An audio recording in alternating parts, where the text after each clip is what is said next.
Hey guys, welcome back to the channel. So ಮೊದಲನೇದಾಗಿ ಒಂದು breaking news ಬಗ್ಗೆ ಮಾತಾಡೋದಾದ್ರೆ, ಮಲಕಾಯ ಬ್ಲ್ಯಾಕ್, ರಿಕ್ಕಿ ಸ್ಟಾರ್ಕ್ ಹಾಗೆ ಮೀರೋ ಅಂದ್ರೆ ನಮ್ಮ ಅಲಿಸ್ಟರ್ ಬ್ಲ್ಯಾಕ್, ರೂಸೇವ್ ಹಾಗೆ ರಿಕ್ಕಿ ಸ್ಟಾರ್ಕ್ ಅನ್ನೋ ಸೂಪರ್ ಸ್ಟಾರ್ಸ್ಗಳು AEW ಕಂಪನಿಯಿಂದ ಅಫಿಷಿಯಲ್ ಆಗಿ ಹೊರಗಡೆ ಬಂದಿದ್ದಾರೆ. ಅಂಡ್ ಇವರ ಕಾಂಟ್ರಾಕ್ಟ್ AEW ಕಂಪನಿ ಜೊತೆ ಅಫಿಷಿಯಲ್ ಆಗಿ ಎಕ್ಸ್ಪೈರ್ ಆಗಿದೆ ಅಂತಾನೆ ಹೇಳ್ಬಹುದು. ಅಂಡ್ AEW ಕಂಪನಿಯ ರಾಸ್ಟರ್ ಅಲ್ಲಿ ಕೂಡ ಇವ್ರು 3 ಜನ ನಮಗೆ ನೋಡೋದಿಕ್ಕೆ ಸಿಗ್ತಾ ಇಲ್ಲ. ಸೊ ಇದ್ರ ಪ್ರಕಾರ ಇವರು ಈಗ ಫ್ರೀ ಏಜೆಂಟ್ ಗಳಾಗಿದ್ದಾರೆ. ಸೊ AEW ಇಂದ ಯಾರಾದ್ರೂ ಫ್ರೀ ಏಜೆಂಟ್ ಆಗಿದ್ದಾರೆ ಅಂದ್ರೆ ಅಫ್ಕೋರ್ಸ್ ಅವರು ನಮಗೆ 99% WWE ಅಲ್ಲಿ ನೋಡೋದಿಕ್ಕೆ ಸಿಗ್ತಾರೆ. ಅಪ್ಡೇಟ್ಗಳು ಬರ್ತಾ ಇತ್ತು. ನನ್ನ ಚಾನಲ್ನ ರೆಗ್ಯುಲರ್ ಆಗಿ ಫಾಲೋ ಮಾಡಿದ್ರೆ ನಿಮಗೆ ಗೊತ್ತಿರುತ್ತೆ. ನಮ್ಮ ರಿಕ್ಕಿ ಸ್ಟಾರ್ಕ್ ಅವರ ಕಾಂಟ್ರಾಕ್ಟ್ ಕೂಡ ಆದಷ್ಟು ಬೇಗ ಎಕ್ಸ್ಪೈರ್ ಆಗುತ್ತೆ. ಅದು ಎಕ್ಸ್ಪೈರ್ ಆದ ಕೂಡಲೇ ಇವರು WWE ಅಲ್ಲಿ ನೋಡೋದಿಕ್ಕೆ ಸಿಗ್ತಾರೆ ಅಂತ ನಾನು ನಿಮಗೆ ತಿಳಿಸಿದ್ದೆ. ನಮ್ಮ ಅಲಿಸ್ಟರ್ ಬ್ಲ್ಯಾಕ್ ಬಗ್ಗೆನೂ ಕೂಡ ನಾನು ಇದೇ ರೀತಿ ಅಪ್ಡೇಟ್ ವಿಡಿಯೋದಲ್ಲಿ ತಿಳಿಸಿದ್ದೆ.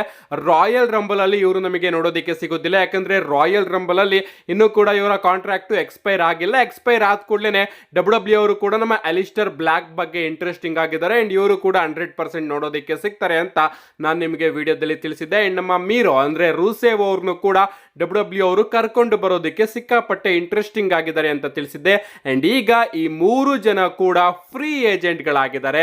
ಸೊ ಯಾವಾಗ ಬೇಕಾದ್ರೂ ಕೂಡ ನಮಗೆ ಇವರು WWE ಅಲ್ಲಿ ನೋಡೋದಕ್ಕೆ ಸಿಗಬಹುದು. ಐ ಥಿಂಕ್ ಇವರು 3 ಜನನ ಸೈನ್ ಮಾಡ್ಕೊಳ್ಳೋದಕ್ಕೋಸ್ಕರ WWE ಅವರು ತನ್ನ ಸೂಪರ್ ಸ್ಟಾರ್ಸ್ ಗಳನ್ನ ರಿಲೀಸ್ ಏನಾದ್ರೂ ಮಾಡಿದ್ರ ಆ ರೀತಿ ತಲೆಯಲ್ಲಿ ಬರ್ತಾ ಇದೆ. ಸೊ WWE ಇಂದ ಯಾರೇ ರಿಲೀಸ್ ಆದ್ರೂ ಕೂಡ ಅವರು AEW ಗೆ ಹೋಗ್ತಾ ಇದ್ದಾರೆ. AEW ಇಂದ ಯಾರೇ ರಿಲೀಸ್ ಆದ್ರೂ ಕೂಡ ಅವರು WWE ಗೆ ಬರ್ತಾ ಇದ್ದಾರೆ.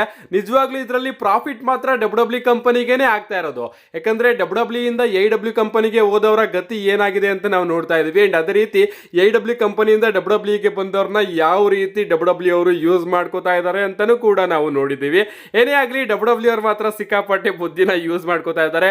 ತನ್ನ ಸೂಪರ್ ಸ್ಟಾರ್ಸ್ ಗಳನ್ನ AEW ಕಂಪನಿಗೆ ಕಳಿಸಿ ಅವರಿಗೆ ಇನ್ನೂ ಕೂಡ ಪಾಪ್ಯುಲಾರಿಟಿನ ತರಿಸಿ ಮತ್ತೊಮ್ಮೆ ತನ್ನ ಕಂಪನಿಗೆ ಕರ್ಕೋತಾ ಇದ್ದಾರೆ. ನೆಕ್ಸ್ಟ್ ಅಪ್ಡೇಟ್ ಕಡೆ ಬರೋದಾದ್ರೆ, ಇದಿರ್ತಕ್ಕಂಥದ್ದು ಎಲಿಮಿನೇಷನ್ ಚೇಂಬರ್ ಬಗ್ಗೆ. ಎಲಿಮಿನೇಷನ್ ಚೇಂಬರ್ ನ ಟಿಕೆಟ್ ಸೆಲ್ಲಿಂಗ್ ಬಿಡುಗಡೆ ಆಗಿದೆ.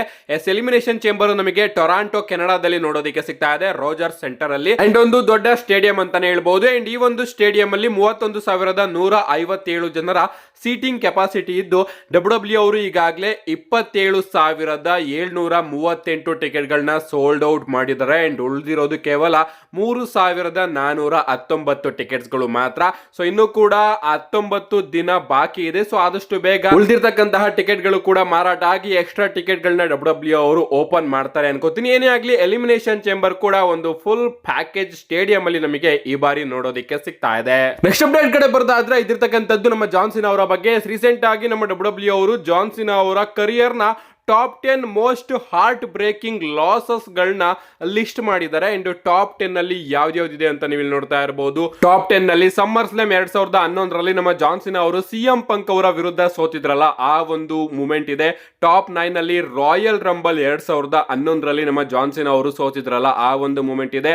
ಟಾಪ್ 8 ಅಲ್ಲಿ ಬಟಿಸ್ಟಾ ಅವರ ವಿರುದ್ಧ ಸಮ್ಮರ್ ಸ್ಲಾಮ್ 2008 ಜಾನ್ ಸಿನಾ ಅವರು ಸೋತಿದ್ರಲ್ಲ, ಆ ಒಂದು ಮೂಮೆಂಟ್ ಇದೆ. ಅಂಡ್ ಟಾಪ್ 7 ನಲ್ಲಿ ಬ್ರೇ ವೈಟ್ ಅವರ ವಿರುದ್ಧ ಎಕ್ಸ್ಟ್ರೀಮ್ ರೂಲ್ಸ್ 2014 ಸೋತಿದ್ರಲ್ಲ, ಆ ಒಂದು ಮೂಮೆಂಟ್ ಇದೆ. ಟಾಪ್ 6 ಅಲ್ಲಿ ಟ್ರಿಪಲ್ ಎಚ್ ಅವರ ವಿರುದ್ಧ 2009 ಅಕ್ಟೋಬರ್ 19 ಮಂಡ್ಯ ನೈಟ್ ರಾ ಅಲ್ಲಿ ಸೋತಿದ್ರಲ್ಲ, ಆ ಒಂದು ಮೂಮೆಂಟ್ ಇದೆ. ಟಾಪ್ 5 ಅಲ್ಲಿ ಸೋಲೋ ಸಿಕೋವಾ ಅವರ ವಿರುದ್ಧ ರೀಸೆಂಟ್ ಆಗಿ ಕ್ರೌನ್ ಜ್ಯುವೆಲ್ ಅಲ್ಲಿ ಸೋತಿದ್ರಲ್ಲ, ಆ ಒಂದು ಮೂಮೆಂಟ್ ಇದೆ. ಅಂಡ್ ಟಾಪ್ 4 ಅಲ್ಲಿ ರಾಯಲ್ ರಂಬಲ್ 2025 ಅಲ್ಲಿ ಜೇ ಊಸೋ ಅವರು ಜಾನ್ ಸಿನಾ ಅವರನ್ನ ಎಲಿಮಿನೇಟ್ ಮಾಡಿದ್ರಲ್ಲ, ಆ ಒಂದು ಮೂಮೆಂಟ್ ಇದೆ. ಅಂಡ್ ಟಾಪ್ 3 ಅಲ್ಲಿ ರೋಮನ್ ರೈನ್ಸ್ ಅವರ ವಿರುದ್ಧ ಸಮ್ಮರ್ ಸ್ಲಾಮ್ 2021 ಸೋತಿದ್ರಲ್ಲ, ಆ ಒಂದು ಮೂಮೆಂಟ್ ಇದೆ.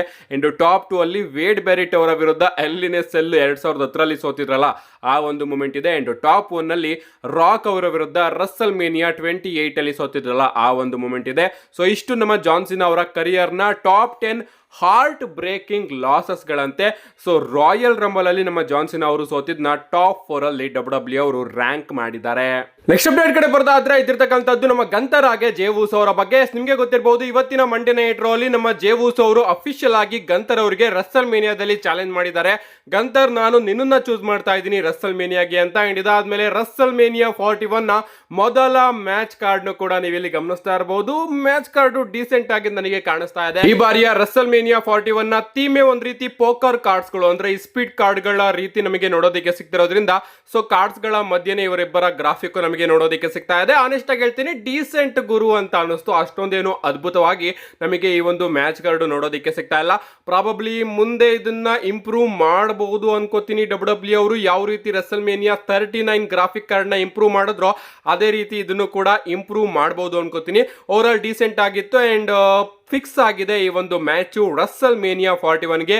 ಇಷ್ಟೇ ಅಲ್ಲ ಗಾಯ್ಸ್, ಈ ಒಂದು ಮ್ಯಾಚು ಅಫಿಷಿಯಲ್ ಆಗಿ ಕನ್ಫರ್ಮ್ ಆದ್ಮೇಲೆ ನಮ್ಮ ಗಂತರ್ ಅವರು ತನ್ನ ರಿಯಾಕ್ಷನ್ ಕೂಡ ಕೊಡ್ತಾರೆ. ಅವ್ರು ಹೇಳ್ತಾರೆ, ನೀವೆಲ್ಲರೂ ಕೂಡ ನೋಡಿದ್ರಿ ಇಡಿಯಟ್ ಜೇ ಊಸೋ ನನ್ನನ್ನ ಚೂಸ್ ಮಾಡ್ದ ಅಂಡ್ ಅವನು ನನ್ನ ಲೆಗಸಿನ ಹಾಳು ಮಾಡ್ತಾ ಇದ್ದಾನೆ ರಸಲ್ ಮೇನಿಯಾದಲ್ಲಿ. ಯಾಕಂದ್ರೆ ಅವನು ನನ್ನ ಲೆವೆಲ್ ಅಲ್ಲ, ಅವನು ಒಬ್ಬ ಕ್ಲೌನು, ಅವನು ಒಬ್ಬ mid card super star, main event ಮಾಡೋದಕ್ಕೆ ಬರ್ತಾ ಇದ್ದಾನೆ, ಆದ್ರೂ ಕೂಡ ನನ್ನ ಜೊತೆ. ಸೊ ನನ್ನ ಲೆಗಸಿನ ಅವನು ಹಾಳು ಮಾಡ್ದೆ ಅಲ್ವಾ. ಸೊ ಜೇ ಊಸೋ, ನಿನ್ನ ಫ್ಯಾಮಿಲಿ ಮುಂದೆನೆ ನಾನು ನಿನಗೆ ರಸಲ್ ಮೇನಿಯಾದಲ್ಲಿ ಅವಮಾನ ಮಾಡ್ತೀನಿ.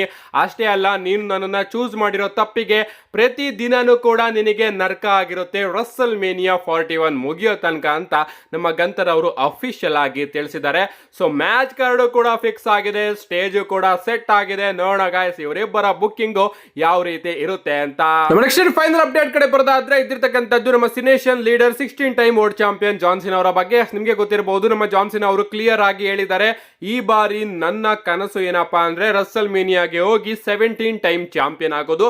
ನಾನು 17 ಟೈಮ್ ಚಾಂಪಿಯನ್ ನನಗೋಸ್ಕರ ಆಗೋದಿಲ್ಲ, ಬದಲಿಗೆ ಮುಂದೆ ಯಾರಾದ್ರೂ ಒಬ್ರು 18 ಟೈಮ್ ಚಾಂಪಿಯನ್ ಆದ್ರೆ ಅವನ ಹ್ಯಾಂಡ್ ಶೇಕ್ ನ ಮಾಡೋದಕ್ಕೋಸ್ಕರ ನಾನು 17 ಟೈಮ್ ಚಾಂಪಿಯನ್ ಆಗ್ತೀನಿ. ಅದಕ್ಕೋಸ್ಕರ ನನ್ನನ್ನು ನಾನು ಅಫಿಷಿಯಲ್ ಆಗಿ ಎಲಿಮಿನೇಷನ್ ಚೇಂಬರ್ ಒಳಗಡೆ ಕ್ವಾಲಿಫೈ ಮಾಡ್ಕೋತಾ ಇದ್ದೀನಿ ಅಂತ ನಮ್ಮ ಜಾನ್ ಸೀನಾ ಅವರು ಹೇಳ್ತಾರೆ. ಅಂಡ್ ಈಗ ನಮ್ಮ ಜಾನ್ ಸೀನಾ ಅವರು ಎಲಿಮಿನೇಷನ್ ಚೇಂಬರ್ ಒಳಗಡೆ ನಮಗೆ ನೋಡೋದಕ್ಕೆ ಸಿಗ್ತಾ ಇದ್ದಾರೆ. ಅಂಡ್ ರೀಸೆಂಟ್ ಆಗಿ ನಮ್ಮ ಡೇವ್ ಮೆಲ್ಸನ್ ಅವರು ತಿಳಿಸಿದ್ರು, ನಮ್ಮ ಜಾನ್ ಸೀನಾ ಅವರೇ ಈ ಬಾರಿಯ ಎಲಿಮಿನೇಷನ್ ಚೇಂಬರ್ ನ ಗೆಲ್ಲೋದು, ಯಾಕಂದ್ರೆ ಡಬ್ಲ್ಯೂ ಅವರು ಕೂಡ ಅದೇ ರೀತಿ ಪ್ಲಾನ್ಸ್ ಗಳನ್ನ ರೆಡಿ ಮಾಡ್ಕೋತಾ ಇದ್ದಾರೆ ಅಂತ. ಬಟ್ ನಿಜವಾಗ್ಲೂ ಕೂಡ ನಮ್ಮ ಜಾನ್ ಸೀನಾ ಅವರು ಗೆಲ್ತಾರ ಅನ್ನೋದು ನನಗೆ ತುಂಬಾನೇ ದೊಡ್ಡ ಡೌಟು.